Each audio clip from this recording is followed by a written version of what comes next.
about Washington, let's transition to who are the top 5 quarterbacks in the NFL. I'm going to get started, and then I'll let JT have the floor. So, top 5 quarterbacks entering the 2020 NFL season. Number 1 quarterback, in my opinion, has got to be Patrick Mahomes. I mean, the guy threw 50 touchdown passes in his first season as a starter. He just won the Super Bowl MVP versus the best defense in the entire NFL. And when we look at great players, I always say, can you elevate in the biggest moments? We saw Patrick Mahomes do that last year, and even the year prior, beating Andrew Luck in a playoff game and nearly beating Tom Brady in that Patriots team if it were not for, overtime, him not getting the football and a couple things that didn't go his way. I mean, in the playoffs, Patrick Mahomes is 4-1 as a starter so far, 13 touchdowns to 2 interceptions, and a 106 passer rating. That's pretty good. And not to mention, Patrick Mahomes is the best pure thrower of the football in the NFL. He's got the best arm in the NFL. There's really no true flaws to his game outside of him not being great at the line of scrimmage to a level of maybe an Aaron Rodgers or a Tom Brady or a Drew Brees just because he hasn't seen everything yet. But I think Patrick Mahomes is the best player in football, no doubt about it. Best quarterback in football, too, as well. So Russell Wilson, for me, comes up next. I think Russell Wilson comes at number 2. Ever since 2017, Russell Wilson has led the NFL in touchdown passes. And that's with not the greatest offensive lines. I don't think his defense has been all that great post-Legion of Boom. And Russell Wilson has never had a losing season, man. He's one of the more clutcher quarterbacks in the NFL. He's been to 2 Super Bowls. He's one of the 3 best running quarterbacks in the NFL as far as his ability to create off schedule and run the football at the quarterback position. And he throws a very good deep ball. I don't think he gets enough credit for how physically talented of a thrower he is. So Russell Wilson for me is number 2. Number 3, I'm going to go Aaron Rodgers, actually. I think Aaron Rodgers, you disagree. You can come at me a little bit, but let me make my case, okay? Now, Aaron Rodgers no longer is the best quarterback in the NFL like he was roughly from 2011 to probably early 2017. You could make the argument that he was top 2 at his position, when he was winning multiple MVPs. But Aaron Rodgers, outside Patrick Mahomes, to me, still has the second best arm in the NFL, behind Patrick Mahomes. And let me be very clear. When I talk about arm talent, it's not arm strength, Buffalo Bills fans, okay? When I talk about arm talent, I'm talking about can you throw the ball with accuracy, with touch, anticipation, all that. Aaron Rodgers, outside Patrick Mahomes right now, he's got the second best arm in the NFL. Aaron Rodgers, he still can move around the pocket very well, good pocket presence, good pocket awareness, he doesn't make mistakes. If you're going to beat Aaron Rodgers, you're going to have to beat him because he won't beat himself. The last 2 seasons, he's the first quarterback in NFL history to throw for 4,000 yards and fewer than 5 interceptions for back-to-back seasons, okay? He's one of the 3 smartest quarterbacks in the NFL, and people can talk about his completion percentage, his pass rating dipping the last couple of years. Listen, the Packers asked Aaron Rodgers to make tough throws. They asked him to throw into tight windows. And outside Devontae Adams, I don't think he's had much at wide receiver outside of Adams, and I think that he's still a top 3 quarterback, He went 4-0 without Devontae Adams last year. He elevates the players around him. And, yeah, I mean, and let's be real. If you're throwing into tight windows, you're in a not stat-friendly offense, your numbers are not going to be as good as a Drew Brees or even a Jameis Winston last year, who had a lot of great weapons. So, Aaron Rodgers at number 3. Number 4, Deshaun Watson for me. I think Deshaun Watson is right up there. His rookie season, he was on pace for 43 touchdown passes before he got hurt. In 2018, he goes 11-5 with not a great offensive line, with not a great running game, threw over 4,000 yards, had a pass rating over 100, and he got them to the playoffs. And I don't think Bill Bryant's all that great of a head coach. In 2019, this past year, did you see what he did versus the Buffalo Bills in the playoffs? I think if you want to look at what an elite quarterback is, watch that game. Because in that game, Deshaun Watson didn't have Will Fuller, didn't have a running game. The run game was non-existent. The offensive line couldn't block. Bill O'Brien tried to lose that game, but it did not matter because Deshaun Watson elevated that team to victory. So Deshaun Watson for me comes in at number 4. I don't think he gets enough credit for how physically gifted he is as a thrower and as an athlete. And then last but not least, I'll go Lamar Jackson. And I'm going to put some respect on Lamar Jackson just because he won the NFL MVP this past year. I usually put respect in your name a little bit more if you won an MVP. And Lamar Jackson is 0-2 in the playoffs, so I can't put him top 3 at his position until he wins a playoff game. And he's got to prove that he can win in the playoffs. He's got to do that. But so far, I think he's top 5, barely, okay? And we could talk about in the playoffs, things maybe being his fault. He definitely deserves some blame. But last year, he had 500 total yards versus the Tennessee Titans. That game was not all on Lamar Jackson. Lamar Jackson is the best athlete at his position. He led the NFL in touchdown passes last year. And outside of Mark Andrews and Marquise Hollywood Brown, I mean, The Ravens have good weapons, but not great weapons. Not Patrick Mahomes' weapons. Not Jameis Winston's weapons from last year. And Lamar Jackson, when your play is dead, he can make you right when you're wrong. And he had more rushing yards as a quarterback than anyone in NFL history last year. He had more rushing yards than Joe Mixon, Dalvin Cook, and Aaron Jones. He's very accurate. He's a solid decision maker. He's got a fairly strong arm. So that's my top 5 quarterbacks. Mahomes, number 1. Russell Wilson, number 2. Aaron Rodgers, number 3. Deshaun Watson, number 4. And Lamar Jackson, number 5. Who's your top 5? So we pretty much had the same top 5 besides one person. You probably already know who it is. But so Mahomes is number 1. No debate there. Best quarterback in the NFL, best arm, great athlete. Now, not the Lamar Jackson kind of athlete, but he's pretty athletic in his own right in terms of, being able to run out the pocket, making throws all platforms. Then you got Russell Wilson.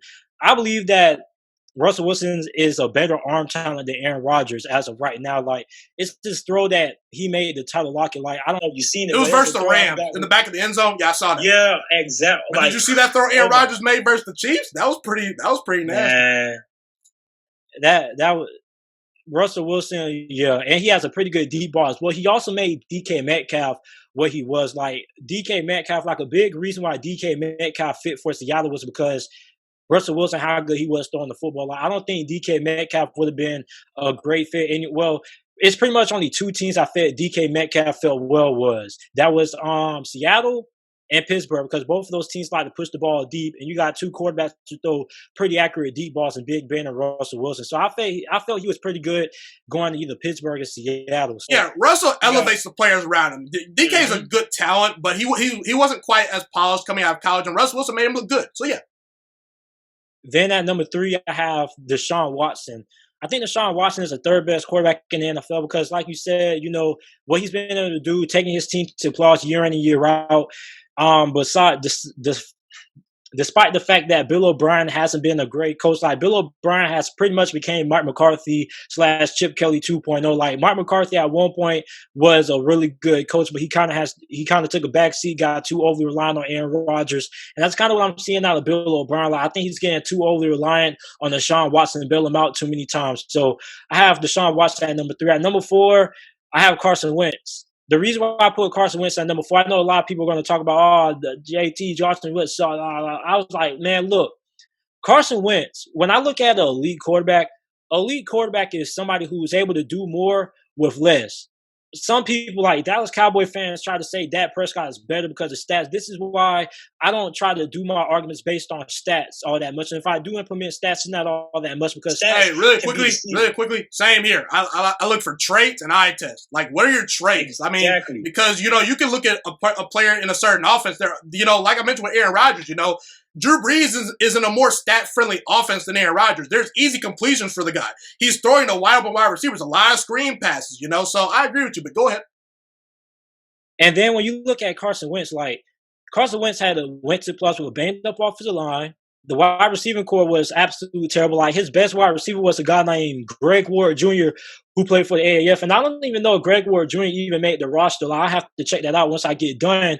So then you have Zach Ertz, who a lot of people say, oh, he has Zach Ertz and things like that. It's like, man, that ain't nothing compared to what Dak Prescott has. So Amari Cooper, Randall Cobb, he had Jason Witten, who was also pretty dominant in the red zone. So, I mean, Michael Gallup, you also had Ezekiel Elliott in the backfield who rushed for 1,200 yards and still missed the plus. So which one would you prefer?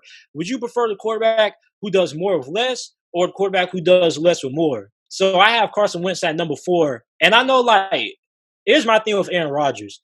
Aaron Rodgers has regressed. And here's what a lot of people got to understand with Aaron Rodgers. And this is on film, too. Aaron Rodgers plays for the big play.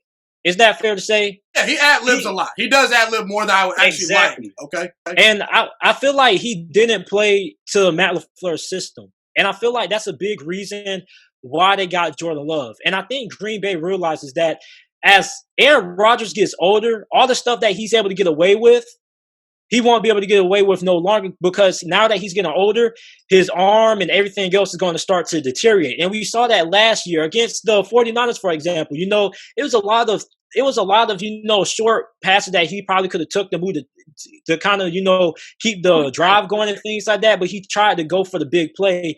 And going for the big play, I got nothing wrong with that, because when you got the talent to, play like that, you got to maximize that. But as the older you get, the more your body starts to break down. So I think Jordan Love was brought in to motivate Aaron Rodgers to be like, hey, man, look, you're not playing within the offense, And I know it was his first year under Matt LaFleur, but, that offense is like a run-heavy offense, and it's kind of like a West Coast built offense, They want to run the football, get play action going. But with Aaron Rodgers, instead of, taking the short pass, he'll try to, extend the play and try to get it all. Or he'll say, here's how I would summarize Aaron Rodgers. He's a guy who would trade away, 10 to 8 short passes or short plays for 4 to 5 big plays a game. And that's nothing wrong with that. But as the older you get, his arm is going to break down. His arm is going to deteriorate. He's not going to be as fast as he used to be. So eventually he's going to have to play within the offense. So I think that Aaron Rodgers is not – I don't think he's an elite quarterback. But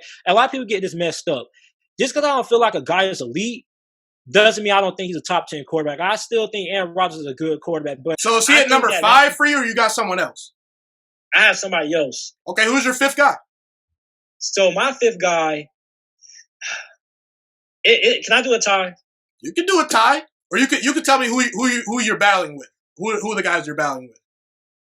Lamar Jackson and Matthew Stafford. Stafford. Ooh, I think Stafford's the most underrated quarterback in the NFL. Now, I think that Stafford might be in the top 10, but I can't put Matthew Stafford around the 6 to 7 or even top 5 range, just because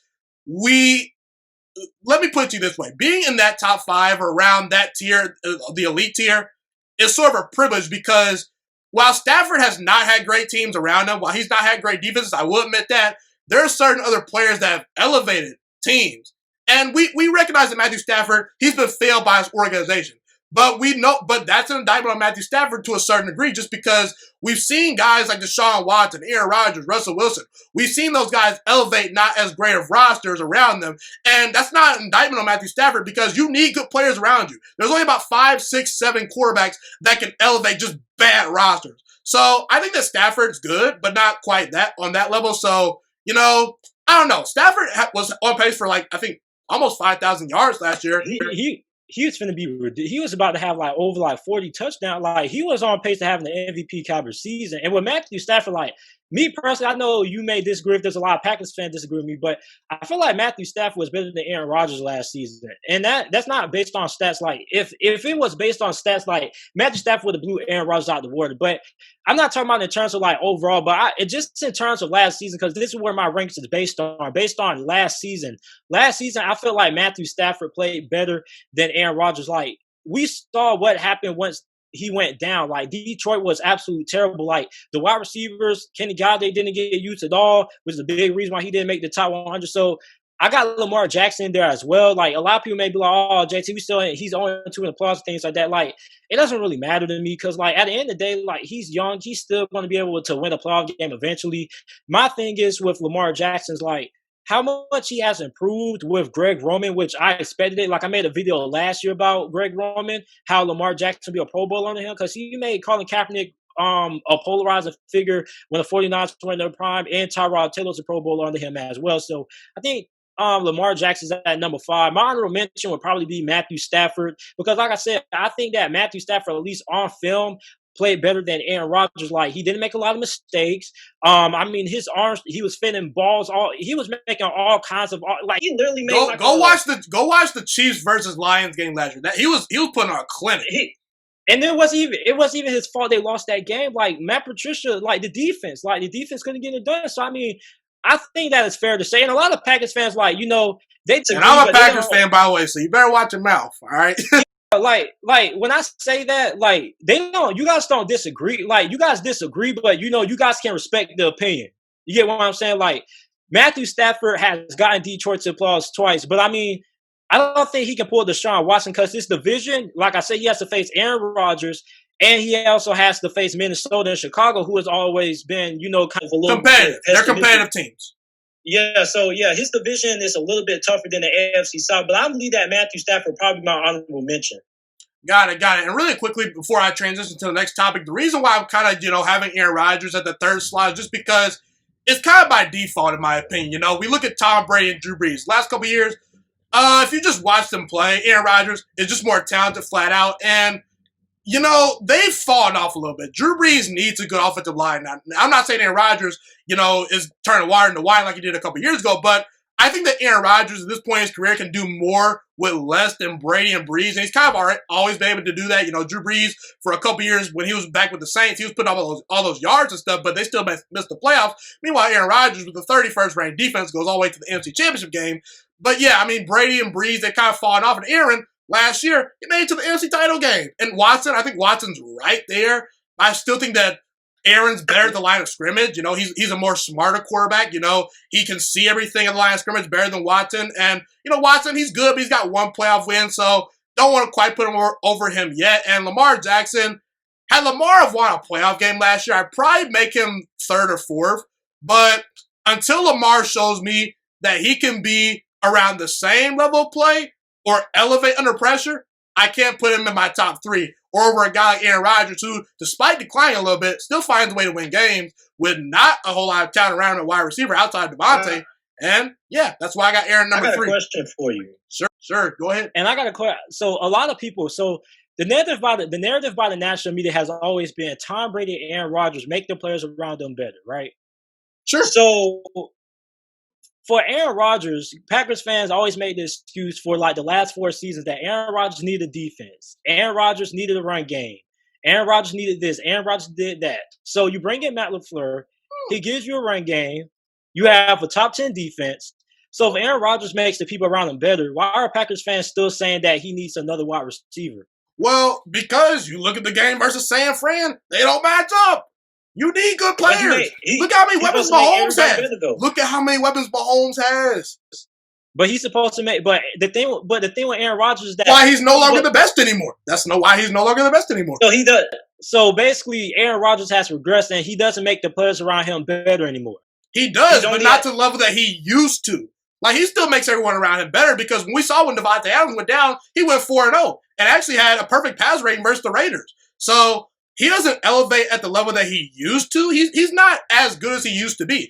But by default, and based on what we've seen last year, I think Aaron Rodgers, I still think that he's one of the best in the NFL. And talent-wise, outside of Mahomes, he's up there, man. And I had a feeling you was probably going to say. I had a feeling you was probably going to say that too. I'm not disagreeing with you or anything like that. You're just asking a question. You're just asking a question. Because everybody always says that this guy makes everybody so better, but then it's he needs this, he needs this, he needs that. I'm like, bro, and my last thing is a lot of people get mad because Green Bay didn't draft no wide receivers. I'm like, bro, Green Bay didn't need to draft no more wide receivers, man. It's not about Aaron Rodgers anymore. It's about, you guys gotta understand this. Aaron Rodgers don't run Green Bay no more. That's why you brought in Matt LaFleur. Matt LaFleur is, if you want to win games, you need to let the coach be the coach and let the players be the players. It's okay with letting the player have a say in personnel decisions and things like that. But Matt LaFleur has to construct the team the way he needs to construct the team to win games. Because at the end of the day, a team only goes as far as their head coach. You can't win a Super Bowl. It's the reason why you can win the Super Bowl with the average quarterback, but it's the reason why you can't win a Super Bowl with a bad head coach and a great quarterback. You need to have a good head coach. So, I like the fact that they drafted A.J. Dillon. I like what Green Bay has did. I think Aaron Rodgers, like you said, he may not elevate players like how he used to, but he still makes players around him better. But at the end of the day, the team that he has around him now is going to help him out a lot. And, one of those wide receivers are going to break out, Equinemius St. Brown. We hope they will. We hope they will. Somebody is, but yeah, I just wanted to ask that question because a lot of people in the media always say that, and I just want to understand that because last year everybody was saying, they made players around them better, but last year was Tom Brady doesn't have enough help, Aaron Rodgers needs more, and that's understandable because Tom Brady, his wide receiver. Did you see Philip Dorsett? Philip Dorsett has not worked out with Andrew Luck. He hasn't worked out with Tom Brady. If he can't make it work with Russell Wilson, man. Bro, I can never understand how Philip Dorsett lasted so long in New England. Because to be a wide receiver in New England, you have to be smart. But Philip Dorsett, I'm not trying to call him dumb or anything, but the dude he never knew what he was doing out there. Yeah.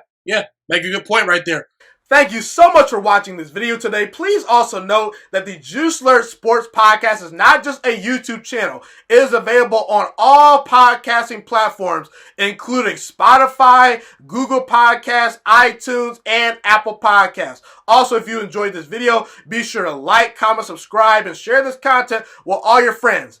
This podcast is my favorite thing in the entire world right now. It is my passion. And I want more people to listen to this podcast. I really want this podcast to grow.